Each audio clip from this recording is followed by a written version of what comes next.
Hello friends, आप सभी का बहुत-बहुत स्वागत है यूट्यूब चैनल ज़िंदगी विद अंशिका में। मैं उम्मीद करती हूँ फ्रेंड्स कि आप सभी बहुत अच्छे होंगे और मैं हूँ आप सभी के साथ यूट्यूब चैनल ज़िंदगी विद अंशिका की होस्ट आरजे अंशिका चतुर्वेदी। और जैसा कि आप सभी जानते हैं कि आज जनवरी महीने की 8 तारीख है और आज के दिन जन्म हुआ था फिल्म अभिनेत्री नंदा कर्नाटकी जी का। और मैंने आप सभी से अपने डे स्पेशल के वीडियो में बोला था कि मैं आप सभी को जानकारी दूँगी अपने इनके जन्म के विषय में अपने इस यूट्यूब चैनल पर एक विशेष वीडियो बनाऊंगी। तो अपने दौर की बेहद खूबसूरत और बेहतरीन अदाकारा नंदा कर्नाटकी जी ने 3 दशक तक हिंदी सिनेमा पर राज किया। क्यों राज कपूर को भी उनसे करनी पड़ी थी एक विशेष विनती, तो मैं आप सभी को बताऊंगी इसके बारे में कि क्यों राज कपूर ने उनसे एक खास रिक्वेस्ट की थी।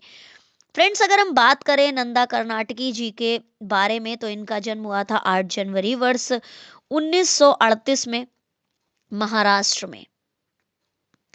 और इनके पिताजी का नाम था विश्वनाथ और माता का नाम मीनाक्षी था। इन्होंने बहुत सारी फिल्में की हैं, उसके विषय में मैं आप सभी को बताऊंगी। और इन्हें कई बार इन्हें बहुत सारे वो भी प्राप्त हुए हैं अवार्ड, उसके विषय में मैं भी आप सभी को जानकारी दूंगी। फ्रेंड्स, फिल्म जब जब फूल खिले का क्लाइमैक्स सीन याद करिए। नायिका हीरो को तलाशते हुए रेलवे स्टेशन पर पहुंचती है और वो गलती से दूसरे प्लेटफॉर्म पर पहुंच जाती है और ट्रेन उसके सामने से निकल जाती है। वो निराश होती है, लेकिन अचानक एक अनाउंसमेंट होता है कि पठानकोट जाने वाली गाड़ी प्लेटफॉर्म नंबर 5 से रात 9:40 पर रवाना होगी। वो भागती हुई 5 नंबर प्लेटफॉर्म पर पहुंचती है। परेशान हालत में राजा राजा चिल्लाते हुए नायक को ढूंढती है। जैसे ही नायक उसको दिखता है तो ट्रेन चल पड़ती है। वो दरवाजे पर लगे हैंडल को पकड़कर हीरो से माफी मांगने लगती है और अपने साथ ले चलने की गुहार लगाती है। ये लंबा सीक्वेंस है, ट्रेन चल रही होती है, नायक खामोशी से अपनी प्रेमिका को देखता है और वो ट्रेन के साथ दौड़ती रहती है। अचानक प्लेटफॉर्म खत्म होता है और नायक एक्शन में आकर नायिका को ट्रेन के अंदर खींच लेता है। अब इस फिल्म में नायक हैं शशि कपूर जी और नायिका है नंदा जी, यानी कि हीरो है शशि कपूर जी और फिल्म एक्ट्रेस हैं यानी कि हीरोइन है नंदा जी। वही नंदा जो अब तक फिल्मों में बहन या पत्नी की भूमिका निभा रही थी, इस फिल्म में उन्होंने बिल्कुल ही अलग एक चुलबुल प्रेमिका की भूमिका निभाई है। फिल्म हिट हो जाती है। शशि कपूर, जिनकी फिल्में अब तक लगातार फ्लॉप हो रही थी, वो रातों रात स्टार बन जाते हैं। और ये कमाल था बेहतरीन अदाकारा नंदा कर्नाटकी जी की बेहतरीन एक्टिंग का। ट्रेन का ये सीक्वेंस बहुत कठिन था और रात 2 बजे से सुबह 4 बजे के बीच बॉम्बे सेंट्रल स्टेशन पर फिल्माया गया था। नंदा जी इस सीन को करते हुए बेहद डरी हुई थी, क्योंकि अगर शशि कपूर कुछ सेकंड से चूकते तो वो ट्रेन के नीचे आ सकती थी। फिर भी नंदा जी ने इस सीन को किया। इस सीन के लिए वो क्यों तैयार हुई, इसके पीछे एक दिलचस्प कहानी है। नंदा फिल्म इंडस्ट्री के बड़े बड़े प्रोड्यूसर डायरेक्टर मास्टर विनायक की बेटी थी। उनका परिवार फिल्म निर्माण से जुड़ा था। वहीं शांताराम नंदा के रिश्तेदार थे। 41 वर्ष की उम्र में मास्टर विनायक का निधन हो गया था। तब नंदा की उम्र महज 7 वर्ष की थी। परिवार चलाने के लिए नंदा को फिल्मों में बाल कलाकार के तौर पर काम करना पड़ा था। बेबी नंदा के नाम से उन्होंने कई फिल्में की। नंदा जी को अभिनेत्री के तौर पर वी शांताराम ने अपनी फिल्म तूफान और दिया में अवसर दिया। राज कपूर के साथ उन्होंने फिल्म आशिक की थी। इसके निर्माण के दौरान राज कपूर से उनकी दोस्ती हो गई। इस बीच उनकी कई फिल्में सफल आईं। जब राज कपूर को पता चला कि जब जब फूल खिले में नंदा शशि कपूर की प्रेमिका का रोल प्ले कर रही है, तो वो नंदा जी के पास पहुंचे और राज साहब ने नंदा का हाथ पकड़कर कहा कि पता चला है कि तुम शशि कपूर के साथ काम कर रही हो। आप उससे सीनियर कलाकार हो, प्लीज उसका ध्यान रखना। शशि मेरा भाई नहीं, मेरा बेटा है और असफलता के कारण अंदर से टूटा हुआ है। अगर तुम उसकी मदद करोगी तो वो फिल्म अच्छे से कर पाएगा।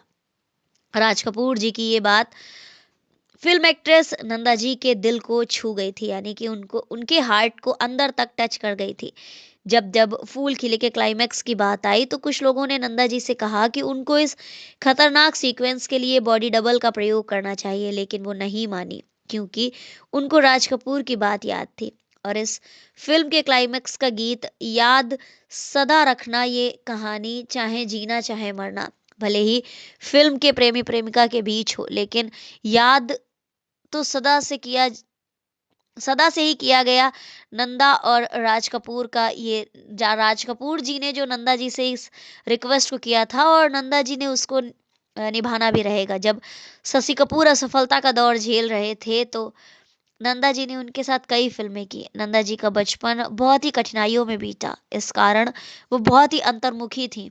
सेट पर वो किसी से बातें नहीं करती थी, उन्होंने शादी भी नहीं की। कहा जाता है कि वहीदा रहमान की सलाह पर उन्होंने निर्देशक मनमोहन देसाई के साथ सगाई तो की थी, लेकिन विवाह से पहले और सगाई के 2 वर्ष बाद मनमोहन देसाई का घर की छत से गिरकर निधन हो गया। ये तो विधि का विधान ही कहा जाएगा कि नंदा का निधन भी घर की छत से ही गिरकर हुआ।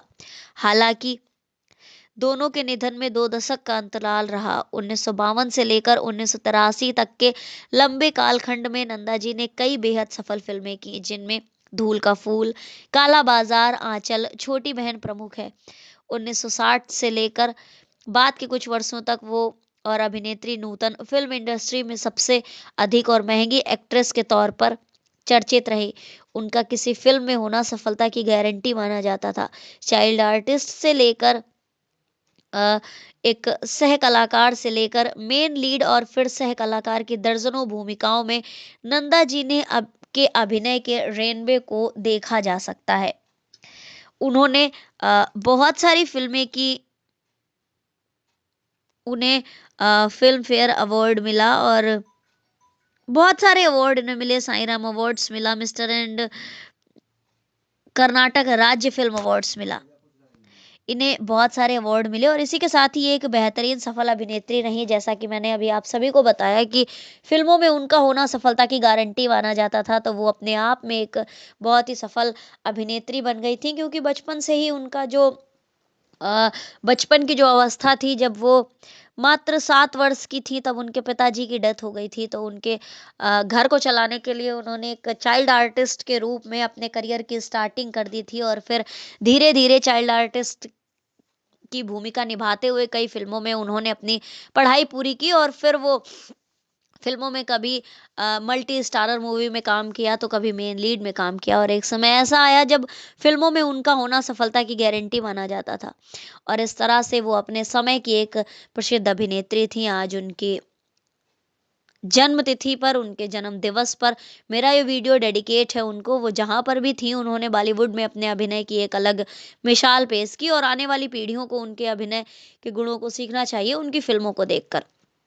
जो आज के फिल्म एक्टर और एक्ट्रेस हैं वो बहुत सारे पुराने कलाकारों से बहुत कुछ सीख सकते हैं। आप देख भी सकते हैं कि आजकल तो बहुत सारी फिल्म के रीमेक्स भी आ रहे हैं। तो इस तरह से मेरा ये वीडियो उनको डेडिकेट था। उनको एक बार फिर से उनके जन्मदिवस की ढेर सारी शुभकामनाएं। Thank you so much, thanks for watching and thanks for supporting. Bye bye and take care.